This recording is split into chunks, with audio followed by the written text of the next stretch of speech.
Hi friends, how are you? எல்லாரும் எப்படி இருக்கீங்க? ஃபைன் மச்சான், ஃபைன் மச்சான். நீ எப்படி இருக்க? ஃபைன் டா தம்பி, ஃபைன். மச்சான் தம்பி நான் ரொம்ப நல்லா இருக்கேன்டா. நல்லா இருக்கும், நல்லா இருக்கும். இன்னைக்கு ஃபஸ்ட்டு பீரியடு வந்து பிடி பீரியடு தானே? டேய் பப்பு, போய் கேட்டு வாடா ஆஃபீஸ் ரூமில். எல்லாரும் விளையாட போகிறோம்டு. நான் போய் கேட்டு வரேன்டா. டேய், பிடி சார் வராராண்டா கிளாஸுக்கு? காய்ஸ் எப்படி இருக்கீங்க? நான் தான் உங்கள் கிளாஸுக்கு புதுசாக வந்திருக்கேன் பிடி சார். பிடி சார் சாப்பிடுவாரா சாப்பிட மாட்டாரா? இவர் எப்படி நம்மளுக்கு விளையாட சொல்லி தருவார்? இவர் பந்தை கொண்டு ஒரே ஏறி எரிஞ்சாலும் பறந்துடுவார் விளைய. சரி ஸ்டூடெண்ட், இன்றைக்கி வந்து நம்ம வெளியில் போயெலாம் விளையாடுறது இல்லை. இன்றைக்கி நம்ம ஒலிம்பிக் விளையாட்டை பற்றி படிப்போம்.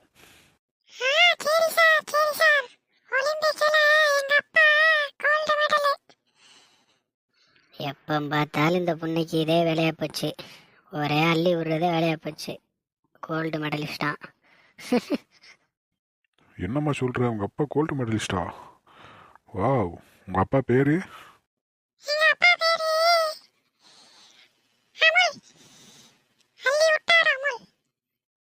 என்னது அள்ளி விட்டார் அமுலா? இந்த மாதிரி யாரும் கோல்டு மெடலிஸ்டில் இல்லையா? சரி, நம்ம அதை பற்றி அப்புறம் பார்ப்போம். முதல்ல ஒலிம்பிக்னா என்ன சொல்லுங்க, யாருக்கு தெரியும்? கை தூங்க. சார் எனக்கு தெரியும் சார், நான் சொல்றேன். ஒலிம்பிக்ங்கிறது அது ஒரு பந்தயம், ஓட்டப்பந்தயம். டேய், ரொம்ப அடி வாங்கி செத்து போயிடாடே. ஒலிம்பிக்ங்கிறது ஓட்டப்பந்தயம்லாம் இல்லைடா. அது ரொம்ப போட்டி நடக்கிற அது ஒரு மாதிரியான விளையாட்டு போட்டி. விளையாட விடாம இவர் வேற சும்மா போட்டுக்கிட்டு ஒலிம்பிக்கு காக்கின்னு சொல்லிக்கிட்டு விளையாட விட்டா நம்ம மாட்டில் போய் விளையாட போகிறோம். தேவையில்லாத வேலை பார்க்குறாங்கப்பா. ஐயோ, என்ன நம்மக்கிட்ட வராரு? டேய் தொப்பி, என்ன நான் அப்புறம் பிடிச்சி பார்த்துக்கிட்டே இருக்கேன், நீனா ஏதோ உழப்பிக்கிட்டே இருக்கியா? இல்லை சார், இல்லை சார், நான் உடம்புல சார் சும்மா யோசிச்சுக்கிட்டு இருந்தேன் சார். சரி, உனக்கு என்ன விளையாட்டு பிடிக்கும் சொல்லு.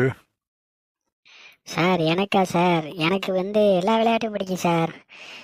ஆமாம், கிரிக்கெட், வாலிபால்,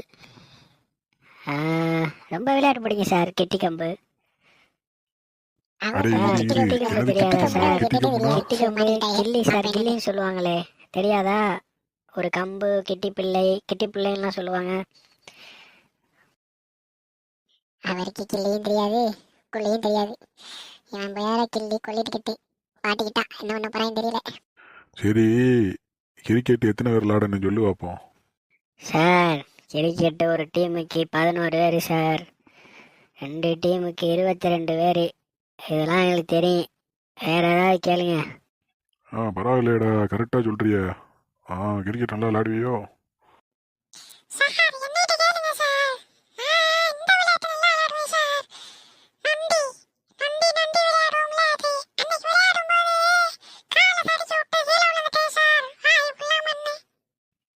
அதெல்லாம் விளையாடக்கூடாதுமா, அதெல்லாம் நேஷனல் விளையாட்டு கிடையாது. நீங்கள் விளையாடுறதா இருந்தால் நேஷனல் விளையாட்டுகளை சூஸ் பண்ணி விளையாடுங்க. டென்னிஸ் விளையாடுங்க.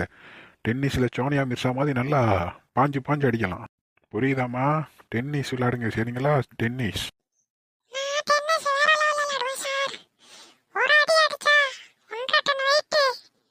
ஐயே, இன்னைக்கு விளையாட விட மாட்டாங்க இவளைய. பிடி பீரியடே ஒரு வாரத்துக்கு 2 டைம் தான் வருது. அதையும் இவங்க வந்து பாடாப்படுத்தி நம்மளை விளையாட விடாமல் ஆக்கிடுறாங்க. ஒரு டைம் விட்றாங்க, இல்லைன்னா மேக்ஸ் சார் வந்து அவர் மேக்ஸ் நடத்த போகிறேன்றாங்க. என்ன வாழ்க்கைடா இது? டைமும் முடிய போகுது. டேய் பப்பு, சார் சொல்லுங்க சார். நீ சொல்றா, இந்தியாவின் தேசிய விளையாட்டு எது? கரெக்டாக சொல்லு. தப்பாக சொன்னால் ஷவுட்லேயே அடி விழுவேன். சார் அவன் சொல்லிடுவான் சார். அவன் தான் சார் ஸ்கூல் லீடரு. அவன் சொல்லிட்டாங்களே விளையாட விட்றானே. ஓகேனா சொல்லுங்க பப்பே, சொல்கிறா மச்சி. ஓகே, அவன் கரெக்டாக சொல்லிட்டான்னா எல்லாம் விளையாட கிளம்பிடுங்க. நாளைக்கு பார்ப்போம். சார் இந்தியாவின் தேசிய விளையாட்டு ஹாக்கி சார், ஹாக்கி. ஓகேவா? மச்சான் எல்லாம் விளையாட போவோம். நாளைக்கு பார்க்கலாம். சப்ஸ்கிரைப் பண்ணி விட்டு போங்க மக்களே, சப்ஸ்கிரைப் பண்ணி விட்டு போங்க. Okay guys, okay. அப்போ நாளைக்கு பார்ப்போம் எல்லாரும். சரி, ஓகே. சப்ஸ்கிரைப் பண்ணுங்க. அப்படியே பெல் ஐக்கானோ என்னமோ சொல்லுவாங்க, அதையும் கொஞ்சம் லைட்டாக தட்டி விட்டு போங்க. நன்றி, வணக்கம்.